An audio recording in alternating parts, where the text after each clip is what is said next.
Hello everyone, first time మన channel చూస్తుంటే subscribe చేసుకోవడం మర్చిపోవద్దు. వీడియోలోకి వెళ్ళే ముందు నిన్నటి ఎపిసోడ్లో నేను ఎలా అయితే జరుగుతుందని చెప్పానో ఈ రోజు ఎపిసోడ్లో కొంచెం అలానే జరిగింది. ఎవరైనా చూడని వాళ్ళు ఉంటే డిస్క్రిప్షన్లో లింక్ ఉంటుంది, ఒకసారి చెక్అవుట్ చేసేయండి. వీడియోలోకి వెళ్ళినట్లయితే కార్తీక్ టిఫిన్ సెంటర్ అని ఓపెన్ చేసిన దీపకి కార్తీక్ కూడా సపోర్ట్ చేయడంతో చాలా హ్యాపీగా ఫీల్ అవుతుంది. ఇక ఇద్దరు కలిపి టిఫిన్స్ అన్నీ రెడీ చేయడంతో కస్టమర్స్ కూడా వచ్చి ఆ టిఫిన్స్ తిని మంచి కమెంట్స్ ఇవ్వడంతో అందరూ చాలా హ్యాపీగా ఫీల్ అవుతారు. ఇంతలోనే కాశీ తీసిన ఫోటో పారిజాతానికి వెళ్ళగానే ఇక పారిజాతం జ్యోత్స్న ఇద్దరు అక్కడికి వచ్చి దీపని సూటిపోటి మాటలైతే అంటారు. కానీ కార్తీక్ ఒక్క మాట కూడా దీపని పడనివ్వకుండా అన్నింటినీ తిప్పికొడుతూ ఉంటాడు. అప్పుడే పారిజాతం జ్యోత్స్నతో నువ్వు ఇక్కడికి వచ్చేటప్పుడు ఉన్న నీ కోపం చూసి ఏం చేసేస్తావో, ఎంత బీభత్సం సృష్టించేస్తావో అని చాలా కంగారు పడ్డాను మనోరాల అని అంటే, ఒక్కసారి బావ మొహం చూడు గ్రాని ఎంత సంతోషంగా ఉందో, తనంత హ్యాపీగా ఉన్నప్పుడు నేనేం మాట్లాడగలను చెప్పు అని అంటే, సరేలే అయితే వెళ్దాం పద అని చెప్పి ఇక జ్యోత్స్న పారిజాతం ఇద్దరు అక్కడి నుంచి వెళ్ళిపోతారు. ఇంకా మరికొంతమంది కస్టమర్స్ వచ్చి టిఫిన్ చేసి వెళ్ళిపోతారు. ఇక దీప రెడీ చేసిన టిఫిన్స్ అన్నీ కూడా ఆ రోజుకి పూర్తయిపోతాయి. అప్పుడే అదంతా చూసి దీప చాలా హ్యాపీగా ఫీల్ అవుతూ ఉంటుంది. ఇంతలో స్వప్న, చూసావా వదిన, ఈరోజు నువ్వు రెడీ చేసిన టిఫిన్స్ అన్నీ కూడా సేల్ అయిపోయాయి, రేపటి నుండి ఇంకొంచెం ఎక్కువ పిండులు రెడీ చేస్తే సరిపోతుంది అని చెప్తే, సరే స్వప్న అని చెప్తుంది దీప. అప్పుడే కౌంటర్లో ఉన్న డబ్బుల్ని లెక్క చూసి కాంచన, నువ్వు ఈరోజు టిఫిన్లు అన్నీ రెడీ చేయడానికి పెట్టిన ఖర్చు కన్నా దానికి డబల్ ఇన్కమ్ ఈరోజు వచ్చింది, కాబట్టి మీరిలా రోజు రోజుకి దినదిన అభివృద్ధి చెందాలని మనస్ఫూర్తిగా కోరుకుంటున్నాను అని చెప్తుంది కాంచన. ఇక దాంతో కాశీ వాళ్ళు కూడా హ్యాపీగా ఫీల్ అయ్యి అక్కడి నుండి అయితే వెళ్ళిపోతారు. ఇదిలా ఉండగా శివనారాయణ ఇంట్లో జ్యోత్స్న పారిజాతం ఇద్దరు బాల్కనీలో కూర్చొని మాట్లాడుకుంటూ ఉంటారు. దేని గురించి అంత తీవ్రంగా ఆలోచిస్తున్నావు అని పారిజాతం అడిగితే, ఇక నాకు వేరే ఆలోచనలే ఉంటాయి బావ గురించి తప్ప, బావకి ఏ ఉద్యోగం దొరకకుండా చేస్తే సరిపోతుంది అనుకున్నాను, కానీ ఇప్పుడు దీపదనకు సపోర్ట్గా వచ్చి బావ పేరు మీద టిఫిన్ సెంటర్ పెట్టి మరీ సంపాదించడం మొదలు పెట్టింది అని అంటే, అయినా నువ్వెందుకు కంగారు పడుతున్నావే, టిఫిన్ సెంటర్ మీద ఏమైనా ఉన్న పలంగా కోట్లోచి పడిపోతాయా ఏంటి?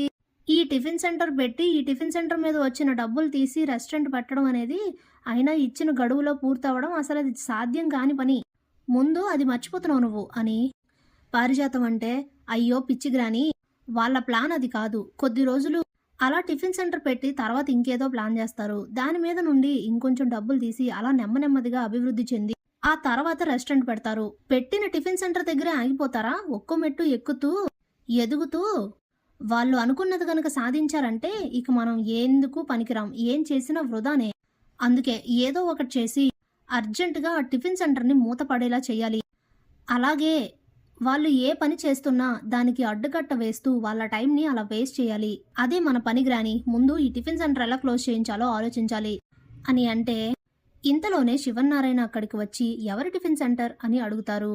అప్పుడే జ్యోత్స్న కాస్త కంగారు పడుతూ, అది తాత, అది ఏంటంటే అని చెప్తుంటే, చెప్పు మనవరాలా, ఎవరి టిఫిన్ సెంటర్, ఏమైంది, నువ్వెందుకు అలా టెన్షన్ పడుతున్నావు అని అడిగితే, ఇక జ్యోత్స్న ఇదే మంచి అవకాశం, తాతకి జరిగింది చెప్తే మిగతాది తాతే చూసుకుంటాడు అని అనుకుని, అప్పుడే జ్యోత్స్న, తాత నువ్వెక్కడ ఓడిపోతావో అని నాకు చాలా భయంగా ఉంది అని అంటుంది. ఏంటి మనవరాలా, ఏం మాట్లాడుతున్నావు, నేను ఓడిపోవడం ఏంటి, ఏ విషయంలో అని అడిగితే, బావ విషయంలో, బావ ఎక్కడా నీతో చేసిన ఛాలెంజ్లో గెలుస్తాడోనని కొంచెం కంగారుగా ఉంది తాత అని అంటే, ఇప్పుడు ఏం జరిగింది ముందు అది చెప్పు అని శివనారాయణ అడిగితే, ఇక కార్తీక్ టిఫిన్ సెంటర్ గురించి చెప్తుంది జ్యోత్స్న. అప్పుడే శివనారాయణ తన మనసులో, ఓహో అంటే నన్నే అనుసరించి నేను మొదలుపెట్టినట్టే చిన్నగా తన టిఫిన్ సెంటర్తో మొదలు పెట్టాడనమాట అని అనుకొని ఆలోచిస్తూ ఉంటే, అప్పుడే జ్యోత్స్న, ఏంటి తాత అలా ఆలోచిస్తున్నావు, చిన్న టిఫిన్ సెంటరే కదా అని సింపుల్గా తీసుకోవడానికి లేదు, ఎందుకనేది మీకు కూడా బాగా తెలుసు కదా అని అంటే, నువ్వు కంగారు పడుకు మనోరాలా, మిగతాదంతా నేను చూసుకుంటాను, ఎట్టి పరిస్థితుల్లో ఆ కార్తీక్ గారిని గెలవనివ్వను అని చెప్పి అక్కడి నుంచి వెళ్ళిపోతారు. ఇక యథావిధిగా మరుసటి రోజు దీప టిఫిన్ సెంటర్ని అయితే ఓపెన్ చేసి అన్ని టిఫిన్స్ని రెడీ చేస్తుంది. ఇంతలోనే కస్టమర్లు రాక కూడా మొదలవుతుంది. ఇక అందరికీ టిఫిన్స్ సర్వ్ చేస్తూ ఉండగానే ఇంతలో అక్కడికి పోలీసులు రావడంతో దీప కొంచెం కంగారు పడుతూ కార్తీక్ని చూస్తుంది. నువ్వు టెన్షన్ పడకు దీప అని కార్తీక్ చెప్తే, ఇంతలో పోలీసులు అక్కడికి వచ్చి, ఏంటి కొత్తగా ఈ టిఫిన్ సెంటర్ ఇక్కడ ఎప్పుడు ఓపెన్ చేశారు అని అంటే, నేనే ఓపెన్ చేశాం సార్ అని చెప్తాడు కార్తీక్.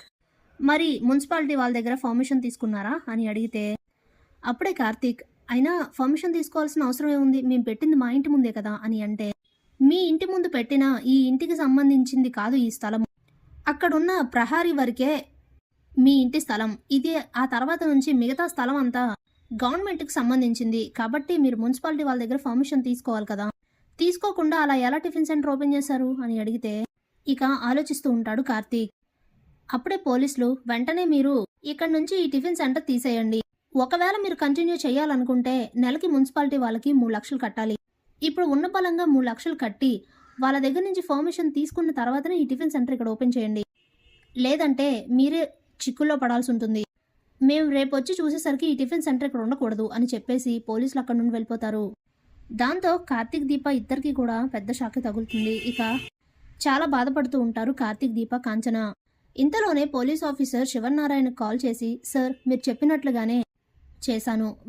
వాళ్ళు మాక్సిమం రేపటికి బండి అక్కడ లేకుండా చేశాను సార్ అని చెప్తే ఇక హ్యాపీగా ఫీల్ అవుతాడు శివనారాయణ. Thanks for watching.